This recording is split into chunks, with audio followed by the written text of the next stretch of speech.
Hi everyone, Matt here, and today we are going to continue playing PesterQuest.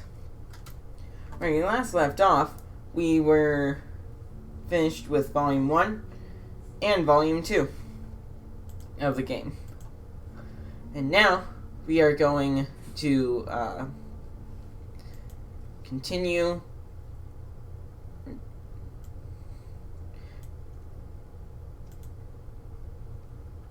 Yeah.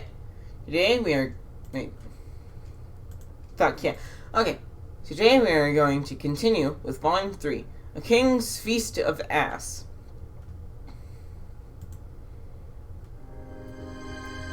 Okay, hang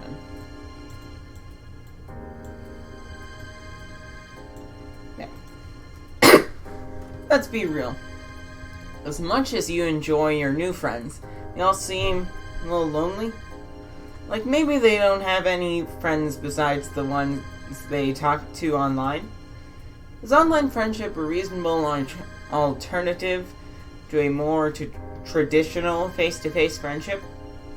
Are relationships, and dare you say, families that you choose not just as important, if not more so than those you are able to touch and feel?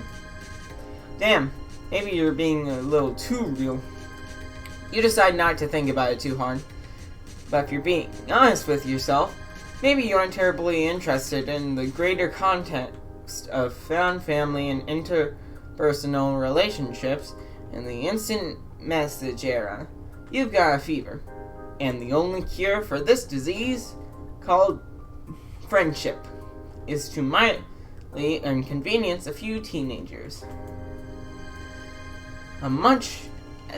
As much of a delight as it's been to make a young boy face his existential future, rob a woman of her booze stash, and then self-reflect about the value of contextual relationships, it's all felt a little heavy-handed.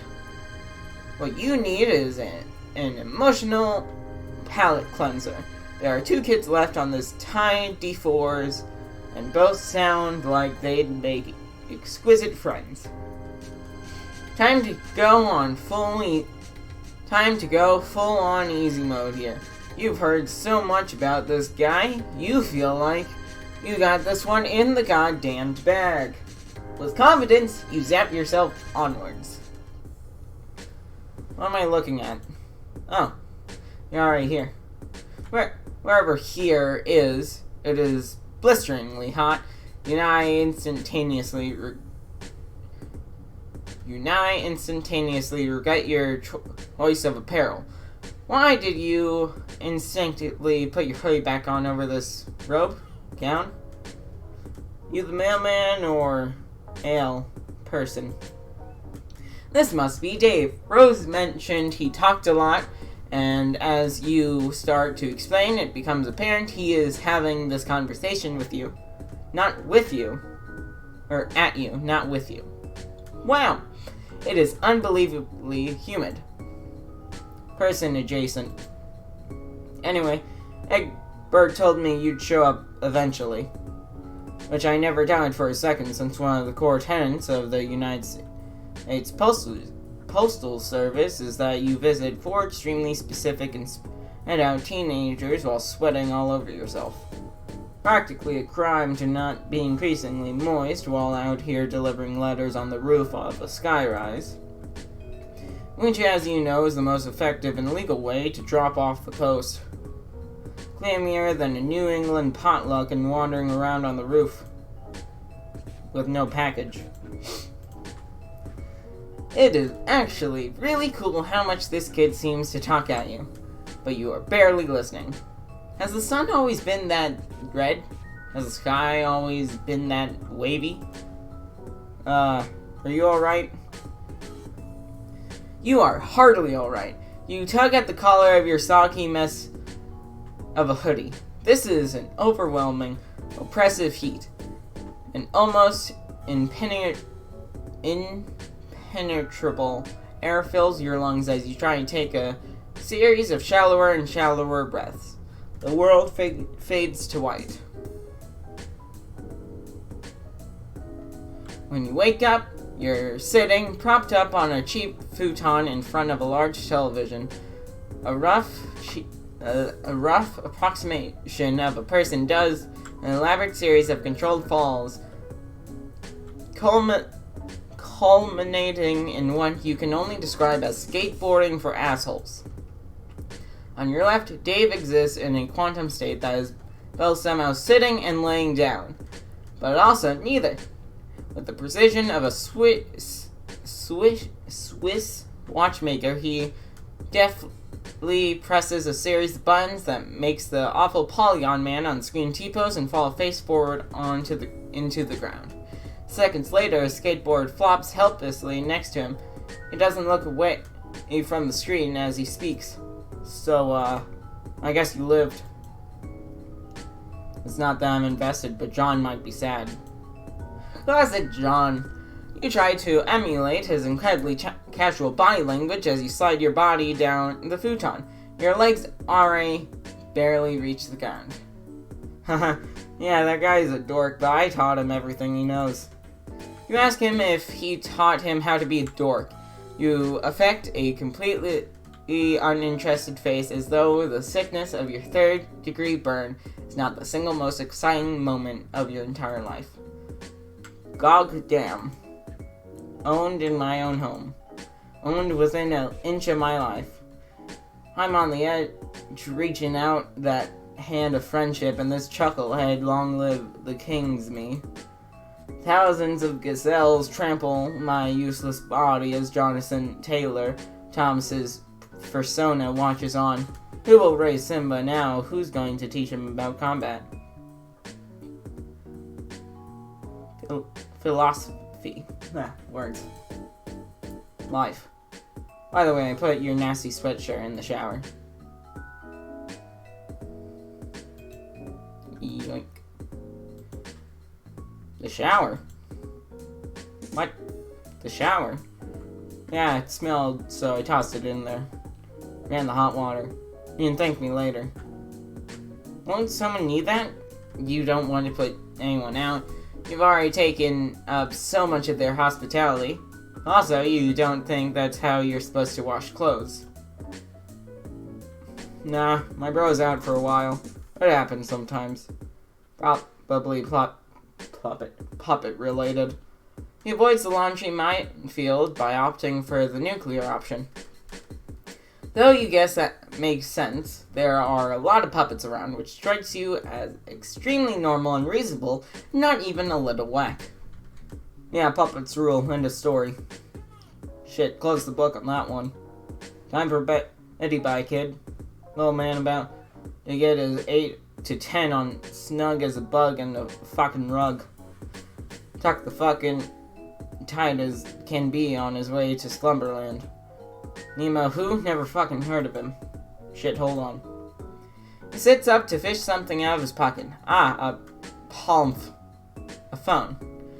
He gets a phone from his pocket. You're not sure what you were thinking. As a perfectly normal human being, from a 100% real and tangible Earth, you know what a cell phone is. What is that? What, is that a first gen? Yikes. He ignores your jab and you pretend not to be reading over his shoulder, though it probably could not be more obvious that you are. John. Hi, did you meet the mailman? My guy, we have gone over this time and time again. How do I put this in terms you can understand? Have you ever met a mailman in your life? Even in that shitty Costner flick you love, the dude has the decency to at least wear the outfit. Haha, I knew you watched it. No, I'd never waste my precious time watching even a single one of the Z-list garbage you try and wreck me. I'm just stating stone cold facts. I just read an outline and browse a few review sites to see what people were saying. I don't know, it sounds like that probably took a lot more time and effort than just watching the movie itself. What I'm saying is, this is a mailman. I don't even think this is a person. You have thrust a person-styled entity into my life under the alluring guise of parcel delivery, which, if I'm understanding right, this clown isn't even very good at on account of how bad they bungled the only delivery that mattered.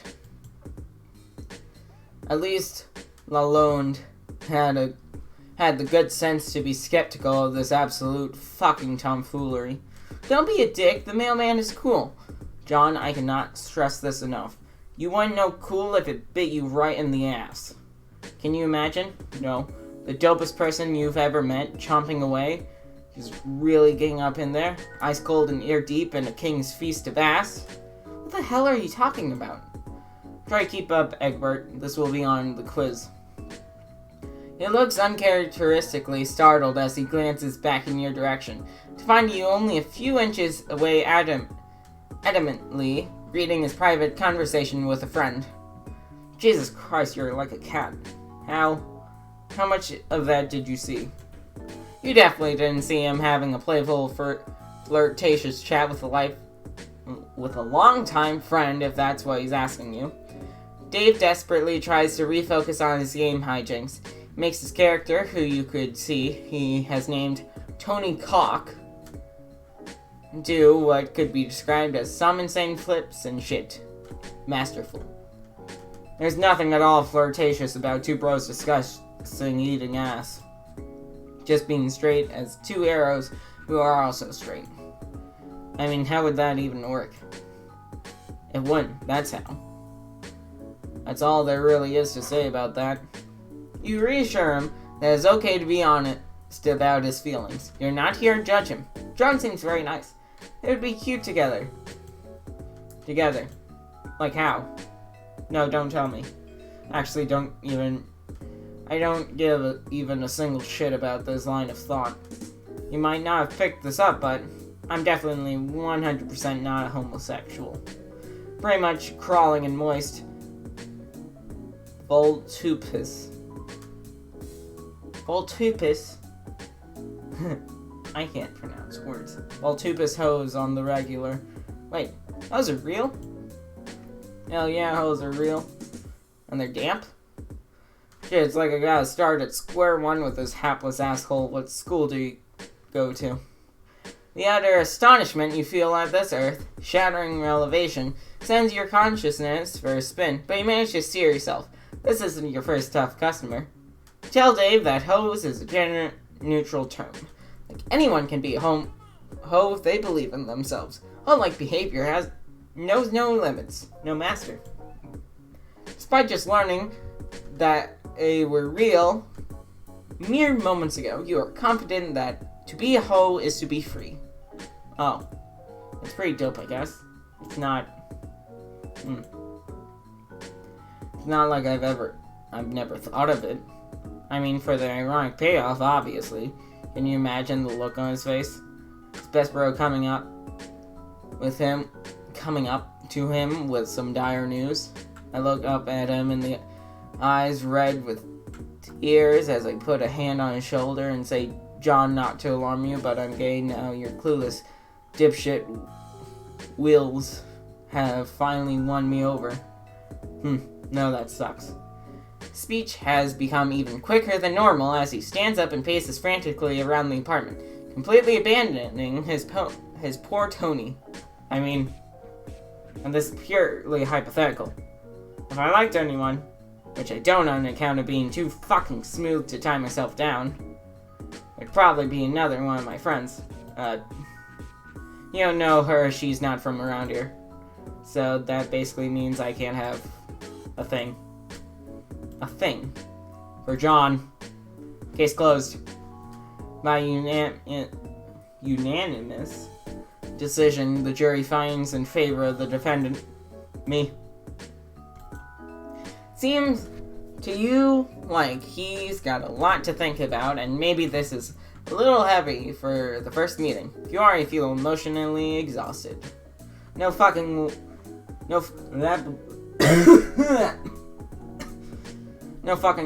way we're in this for the long haul, partner. We are entrenched in this shit. You and me fighting on the front lines of isn't he World War I. Troops are spilling over the embankment armed to the teeth with various literature and pamphlets. I'm already learning so much about myself. Oh, is that good? The enemy is at the gates of my sexuality, and our air support is nowhere to be seen. If I don't make it to tell my wife, or maybe husband, I died like I lived. Completely baller in every conceivable way. This conversation train has not just gone off the rails, but is crashing headfirst into the nearest village. Just some unsuspecting hamlet fallen prey to this out-of-control ride. This is no longer a conversation you have any say in. You desperately look around the room for anything else to talk about. So, puppets, right? Oh, no. You fucked up, mailman. You opened the floodgates of introspection. If I press the arrow keys, the save button, hit the save game, close. We're balls deep in the discourse waters, and there's nobody to blame but yourself. You stop pacing to look contemplative.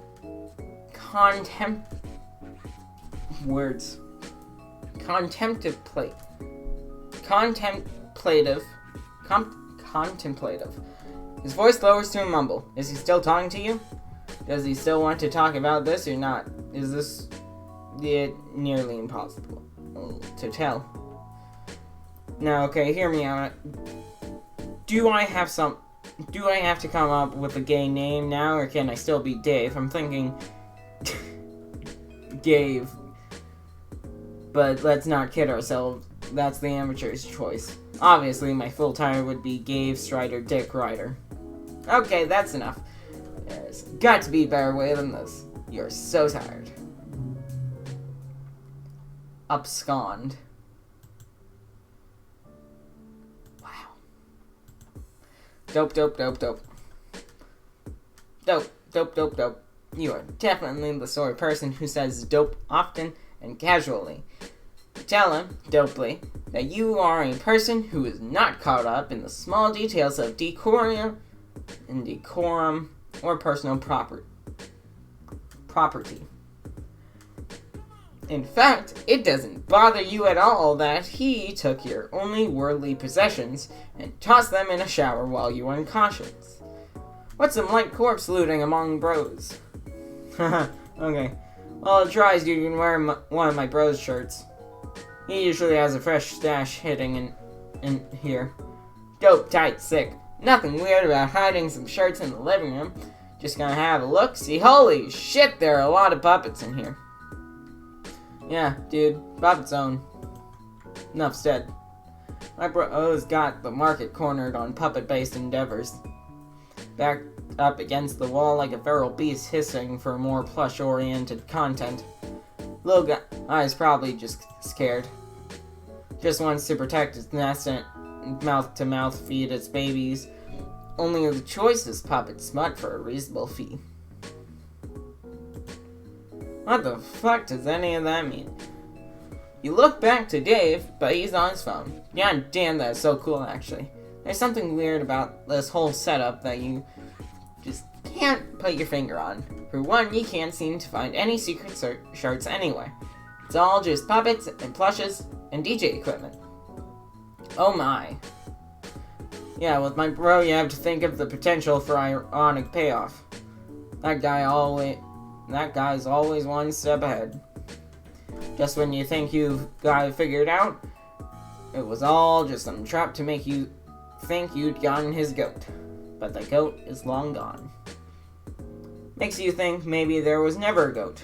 Maybe it was some other barnyard animal all along. You've been duped into looking for a goat like some dumb asshole. Or maybe the goat gets you really subvert the whole thing. You take a second to wonder if he is really using the term ironic correctly in this instance. By dictionary definition, yes, a goat getting you is the opposite of how the situation should go. Thank God you settled that. As you are about to reassure Dave that this joke tracks, you catch some movement in the corner of your eye. Is that the camera? It couldn't possibly have been the camera. Oh, nope. There it is again. There is a camera coming out of the ice dispenser. It whirs softly as you approach. Its mechanical eye trained on you. How long has this thing been watching? Is this Dave's? You lean in and take a closer look, but your foot catches on something. You fall flat on your face. Dave seems too engrossed in the conversation he's having on his phone to pay you much mind, occasionally mumbling out loud a few times before presumably typing it out. You search for whatever it was that made you beef it so royally. You know, beef it like fall down. That's a real phrase that humans say. Small tripwire stands taut a few inches off the ground. You must not have disturbed it enough to set off whatever contraption it's attached to, apparently.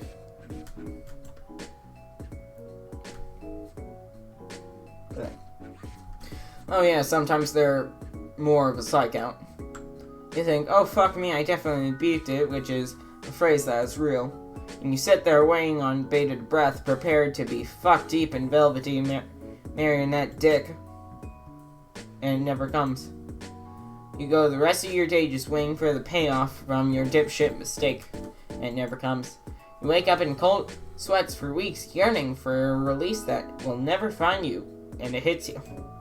You've been fucking bamboozled by the master yet again. There's no elaborate booby trap. No Rube Goldberg device set to enact a series of complicated shenanigans, ultimately resulting in being buried alive in Kermit the Frog's plush amphibious dong. Beautiful, really. Damn, bro, you live like this? I mean, yeah, I guess. Keeps me on my toes. Heels never even met the ground. Prima ballerina with a head full of dreams and nothing to lose. God's gift to plies ripping a straight tasty tour on lair for my adoring fans. They go apeshit for this sort of thing, but it's just another day in the life for dancer extraordinaire Dave Strider. Haven't fallen for a trap like that since I was a baby. Trained.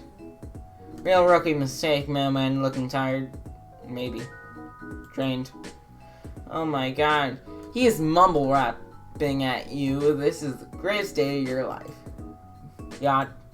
More plush ass than a puppet lost and found. King Strider drops the illest fires. Cause heavy is the crown. Rhyming puppet with puppet. Call that puppet rhymes. Killing all ventriloquists. Puppet on puppet crimes. He goes on like this for some time with what could be described as bars of a similar caliber.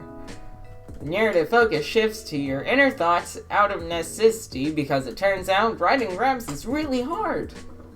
It isn't exactly great, but you're not a rap expert, despite what your social media opinions might imply, unless you count Hatch to Dance, which, of course you do. Why wouldn't you? Wait. What? What does that mean? Why did you think that? The whole scenario feels a little weird and familiar to you. All these kids feel familiar to you. You learn... Fuck. Oh, hey, there's a train. The whole scenario feels a little weird and familiar to you. All these kids feel familiar to you. You learn something new about Dave and you feel like you already sort of know it. You can't place it. Despite having met Dave no less than half an hour ago, something feels just slightly off about him. Something about his actions feels so performative in nature, like he's pantomiming in front of an audience.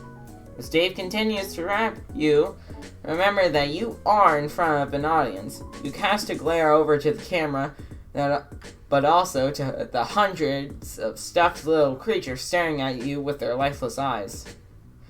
I'd missed your relevation. We checked back in on Dave because I'm getting paid to write this, so I should probably make with the fucking jokes already. Master of my tool, I'm the ace. Hardware. Got more hose than a gardener. Yard care. Nice. The chaotic, surreal energy of this scene sends a shock of nervous energy down your spine.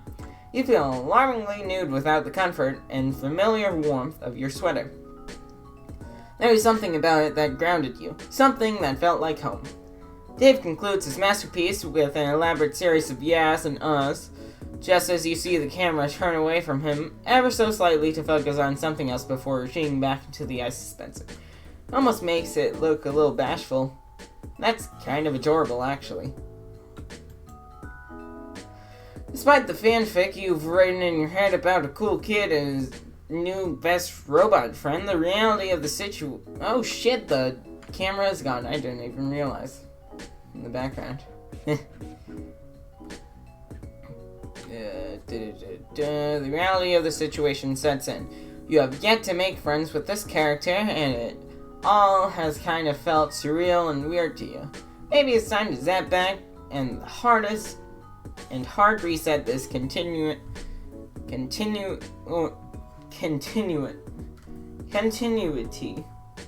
To try again. What does that mean? Feels like I'm missing an important part of the puzzle here. Oh, did he read or hear that? How does this work exactly? Sometimes you just narrate what you're thinking. Kind of a baller move. Why has nobody called you out on this before now? You put your hand on the counter to stabilize yourself and your fingers brush up against something clandestinely polo. Just barely poking out from beneath a pile of discount plush nobodies is a neatly retailed folded shirt.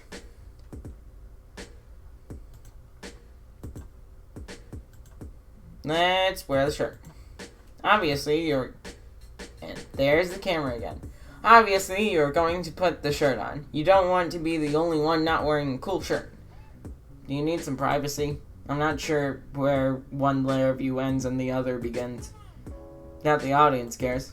What?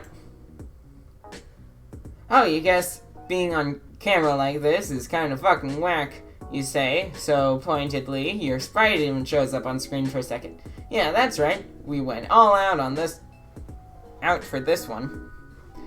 You were wondering if there was a place here that wasn't under constant surveillance. Like, how does this kid take a shit in peace? You know, everyone's thinking it. No blind and questioning that I'm sure the public at large is eager to know the answer to, but my room isn't wired up, no. About to get you fired up, though. Menageries multiplying with me. Maybe not this second. Alright, damn. You accompany Dave down the hallway to his room.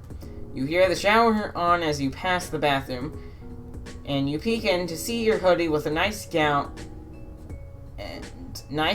on the tile being uselessly wetted by a low pressure stream. You're welcome, by the way.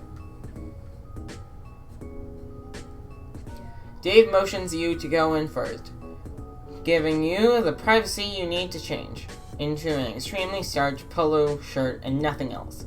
This collar will not go down. This is absolutely what someone in 2009 would think is fresh as hell. You look around the room for a bit. There are so many things in here. This would be a 13-year-old's wet dream, but to you it just seems a little much. It feels like this is a bunch of things someone thinks they should like. But, oh god, my hand fell asleep. Let the fan art reflect that you've put on the shirt at this point. There is a mirror in here, but you can tell that this is someone out there's idea of a look. Door opens, and Dave is standing there, but not walking in. He's leaned up against the door frame, sipping a juice. Where'd he get a juice? What the fuck? Hallway juice, my guy. Hallway juice. What, you don't keep food stuff stashed around your house? What do you do when you get hungry? No, that's not it. You mean you usually just keep in the fridge or whatever. Too obvious. Someone help this useless clown. You sure, Dave, that you have met many clowns in your day, and only some of them were useless? Name one. You can't. Why did you say that? Clowns are awful. Everyone knows this. Guess he's got you there. You know, despite the overwhelmingly plush decor of the rest of the house, there is a distinct lack of puppets in here. It's more my bros thing. Not that they aren't deliriously sick. Just a whole hospital ward full of the illest children you ever seen. Each one more up to pop than the last. Up to pop? Yeah, pop. Like puppets. You're gonna be honest, it doesn't really seem like his heart's in it. How do you mean? Well, it's just that he doesn't really seem to be all into puppets. Feels like a little performative.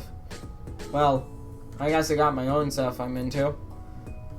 Like, if I were to rank it 1 to 10, I'd say puppets are probably a solid 7. You got this kid on the ropes. Just one more push. In fact, you'd even go as far as to say the puppet thing sort of sucks. It is extremely weird. The cameras, the hiding things like an animal. It all seems a little, you know, whack. For a while, he just seems to look at you, almost as if he's sizing you up. There's a long stretch where Dave doesn't break eye contact with you as he finishes his cute little juice, crumbles it up. He takes an ambitious shot at the trash can and misses by about 7.5 feet. Damn, I could have sworn I had game. You're throwing me off, mailman. Yes, that is correct. You are a faithful employee of the Postal Service. I mean, I definitely believe you, but let's say I didn't. Let's say I had a cool friend who, even though they're too cool to care about details like this, they were a little skeptical of this whole situation. Maybe they want some proof you were who you said you were, before they let you get any closer to their friends. Just throwing that hypothetical out there.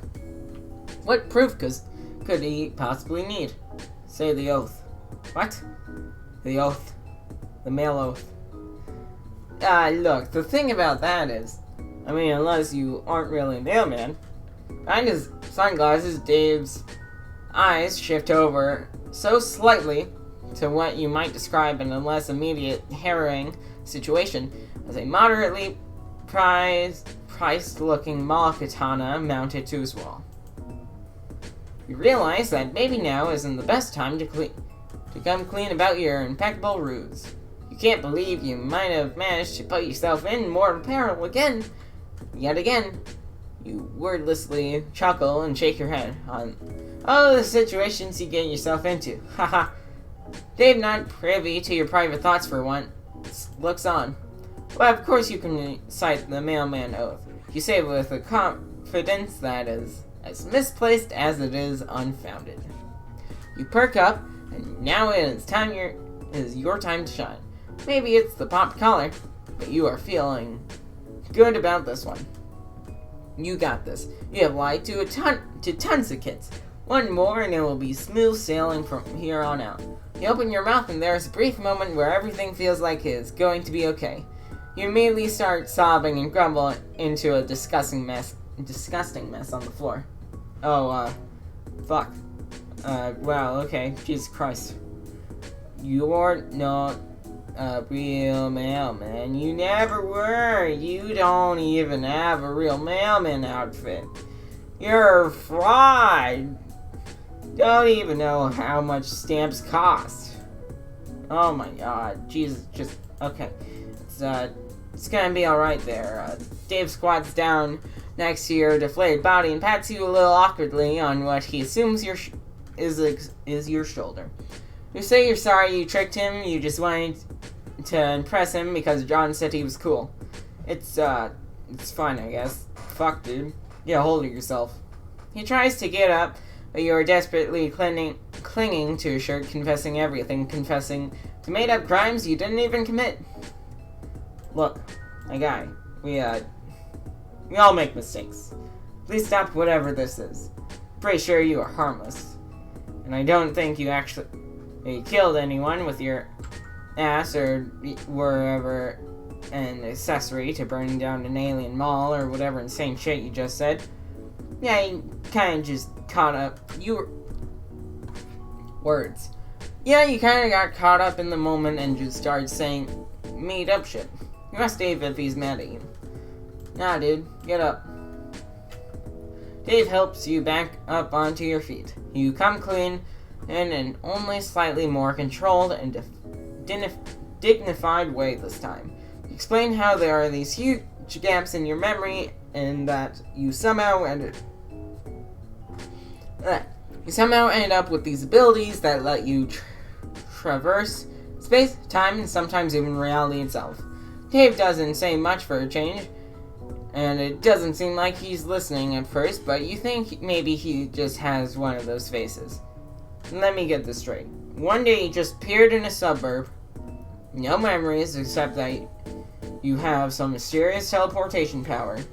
You dig through some unsuspecting Trump's mail looking for clues. Through some ridiculous universal happenstance, you just so happen to stumble upon the most gullible fucking dork in the universe. Befriend him. Also, I'm there via text. Egbert gives you a list of friends to visit. Out of all the choices available, to you, myself included, you go see Rose first. Rose fucking Lalonde. Even though we build up such a good rapport, when I told John you weren't a real mailman. Called it, by the way. The first instinct is to go to the most heavy-handed of all of us for some light kinship. Power moving, yes. Mailman out here, wave dashing for friendship. Can't even spare a neutral for old Strider, huh?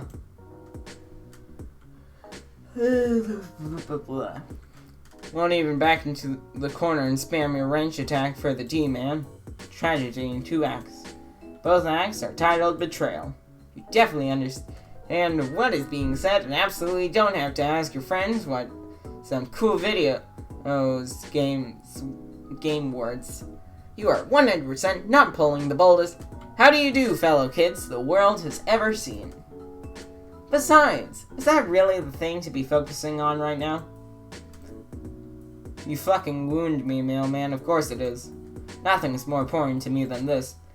They say that most humans only use 10% of their brain.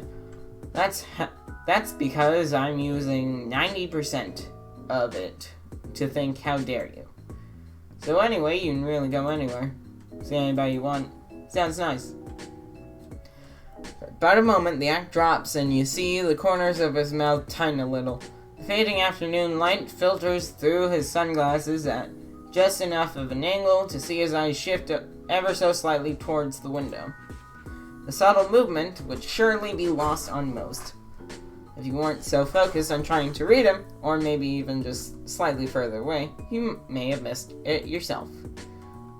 There was almost a loneliness in his voice. Must be hard to live here by yourself, so far away from the people who care about you. It's possible that you have been so focused on trying to blindly make your friend that you've forgotten that in front of you is a real living person. You can't help but wonder if there's something you can do. You said you can take people with you, right? Like if you could teleport John around? Would that work with anybody? This is it. The path to this kid's heart is clear as day. Fuck what you do. As said, now that friendship juice is so close you can practically fucking taste it. Try not to look excited, affecting Dave's cool persona as you say, "Fuck yeah!" You can take people with you. You scope out your fingernails because for some reason that is what you do when you're acting cool. This works to the full intent it can, coming from someone who is not but 7 minutes and 32 seconds earlier was rolling around on the floor, damp with their own tears. Did he have some place in mind? Yeah. I mean, I got some ideas I could bounce off you, I guess. How do you feel about Shh. A swift finger to his mouth, you cut him off. He doesn't seem to like that very much, but you still consider it a successful maneuver. There's no need for words between friends. You know just where he wants to go. Think really hard about it. Think about where you would want to be. Dave, think about what is important to you. Think about what you really want. It will be more magical this way. Friendship is magic after all. You just made that up right now. Don't look it up. Damn, guess that's true. Closes his eyes and you put a hand on his shoulder. This isn't putting your trust in the magic of friendship. You focus this power externally as much as you are able. Flashes of distant but somehow familiar imagery course through you. The quiet stillness of the suburbs, the smell of the forest, the heat of an apartment rooftop, the ocean breeze. Extend it outwards as much as you are able to. This is his rodeo. You are merely the vehicle. What the fuck? Oh, fuck yes. The two of you stand near a sign that says, "Please wait to be seated." Very cheery hostess has a brief exchange with Dave and ushers the two of you to an open table. Oh, hell fucking yes. There's no mistaking it. About to get my motherfucking breadstick on. This is absolutely an Olive Garden. Fuck yeah, it is. And you hear? Your family, dog. While you're still new to this, you can't really seem to detect any irony in his voice. You thought for sure he'd want to go see his friends. You thought you had him figured out. First and last mistake, mailman. But you'll learn. And I'm a mystery. Got that history. Fucked with the plot. My flow's so hot they leave you looking blistery. Racially ambiguous. My rhyme's continuous. Contiguous. At the OG with my homie where the breadsticks are continuous. You know what the fuck is... You know what? Fuck it. You just let him go for a while. You don't even know if that last one rhymed, but fuck if you aren't charmed by this little bastard. You lean back in your chair and just absorb it all. Sitting in the worst restaurant imaginable with your new rapping teen friend, while the other patrons do their best to ignore his incredible rhymes. After a short while, Dave abruptly stops freestyling and you open your eyes. Oh fuck, you know what time it is? No, your sprite doesn't have a watch drawn on it. It's breadstick 30, no watch necessary. Fuck me, I love breadsticks. I never talk about it. This is a very real and hidden character trait that nobody knows about me. Well, that sounds like a very real and hidden character trait that nobody knew about him. We are certainly not finding this out now because of a series of seemingly unrelated events that possibly change the continuity of this universe, allowing these sort of unwise, narratively unimportant traits to shine through. Wow, he is really going to town on those breadsticks. Maybe this is all friendship needs to be. Spending some quality FaceTime with a solid bro. And just absolutely decimating some bottomless breadsticks at a bad chain Italian restaurant. Maybe the real lesson here is friendship doesn't have to be a grand gesture or high adventure. Maybe the real friends... I understand you are having a moment, but I'm absolutely going to eat your breadsticks if you don't stop talking about what friendship means to you. Ha! Yeah, man, whatever you want. Get that bread, son.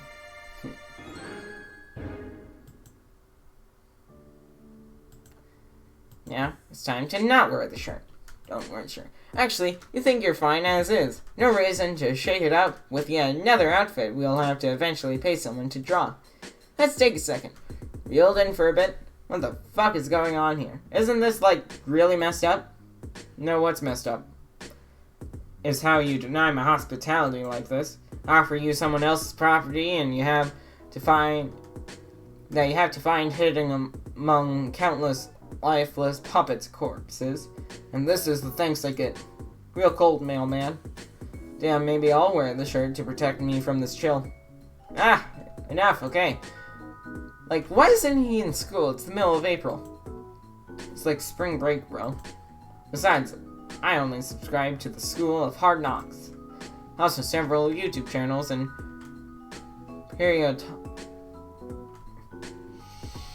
words. Difficult. Paradoxals.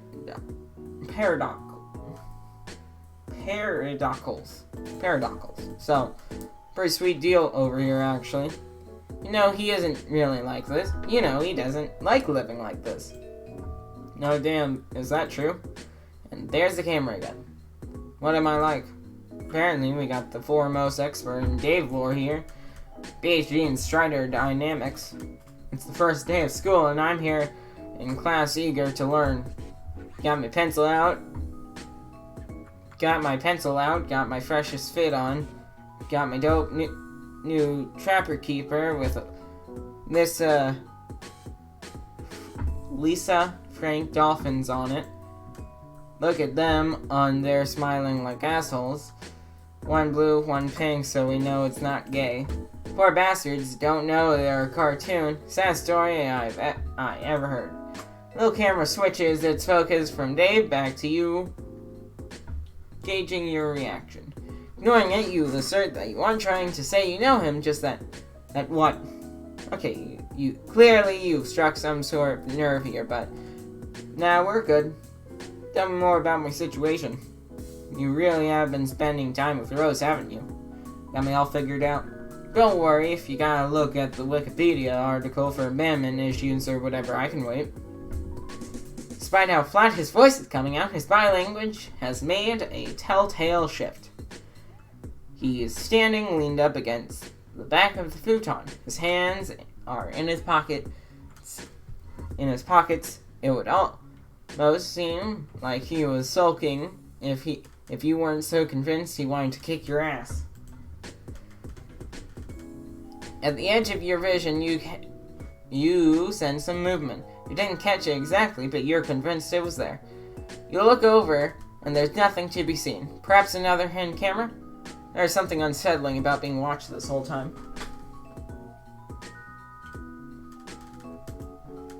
And there it is again. Every now and then, your eyes catch the faintest presence of something moving just out of sight. The whole place feels like it's faintly shifting around. Amid scanning the room, a particularly fucked up looking puppet catches your attention. These little shits are everywhere, but this awful little man's stare stops your heart for just a moment. His cold eyes pierce you. His placid smile just judges you. You look at it as briefly as possible, if for no other reason than to note how unsettling it is before looking back to Dave. What the fuck? What? Oh, that's just Cal. Cal's the realist. He certainly seems real to you. You could have sworn he just moved around on his own. Haha, yeah man, he does that. Don't think about it too hard. See, this is what you mean. It's not that deep.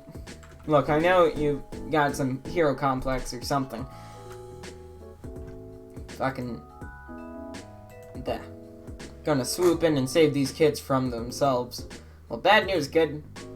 That's not what this is, and heroes aren't real. John, I understand, but fooling Rose too? Insane tricks this guy must have pulled. Dave has shifted his weight forward. While his voice has not risen above a low mumble, this is enough of a tell to know that maybe you should back off. This friendship thing is tougher than you thought. You're still on about that, huh? Look, I'm no expert on friendship, despite the fact that I absolutely am. But you ever think that maybe coming into someone's home and fucking with their day-to-day life is a little rude? Just a hypothetical. As per normal, I'm stone cold unbothered by this turn of events. A stoic bastion in the... You're sorry. But did he just say stoic? What? No, yeah. Stoic, like unmoved. Does he mean stoic? I mean, I guess. Ah, Peas, you've done now. You weren't trying to embarrass him. Oh, geez. You try and confront him by saying that it's okay if he's never heard anyone say that word before. Maybe he's only seen it in text. He frowns and goes quiet. This does not seem to be helping. The kid is completely shut off now. You try to bring up the puppets again. No dice. You even pretend to be super jazzed about Cal, or whatever its name is. Was seemingly shadow stepping around the apartment. Wow, so cool. Nothing. Dave takes out his phone and begins texting. Ah, is that about you? Oh, beans. Is he telling your new friends how much you beefed it? This could ruin everything. Desperate times call for... And there's Cal again. Desperate times call for desperate measures, and this is the most desperate time you can recall. A friendship is on the line. Cal continues to phase in and out like a poorly animated anime character moving so fast you can't keep up. Take a few steps towards Dave. You just gotta get him out of here, and you know just where to take him. About half a second into your stealth mission, you clumsily step on a puppet, and it makes a pathetic squeak. Dave stops for a second, but after a few moments returns to texting at the speed of sound to whoever is on the other end. Cheese and crackers, you can hear the notifications sounds popping off. Whoever it is responding back. You can't waste any more time. You teleport him silently as you can. Besides you, Cal's disgusting limp body flops haphazardly on top of a shelf. I guess he's done? No time for this. Slowly reach out your hand. Time to get out of here and fix this. Large adult hand grabs you by the wrist. You turn to see it belongs to a muscular man in pointy glasses, who you wouldn't exactly describe as a twink, and not exactly a hunk, but most certainly not a bear either. In fact, why don't we talk about it for several... Oh, shit! Before you can begin your extremely important debate, you are flung unceremoniously out of a high-rise apartment complex window. As you free fall, you think, maybe he was more of a twunk. Downfall.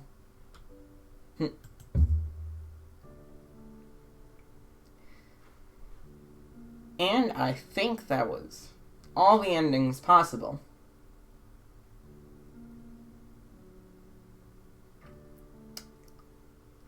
And yeah, so that will be the end of this episode of PesterQuest.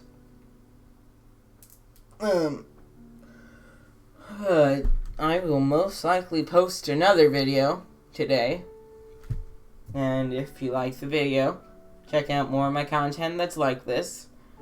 There is a playlist somewhere on the screen where my previous Homestuck videos are, so if you haven't watched them, you should to catch up. And yeah, that's going to be it for this episode, so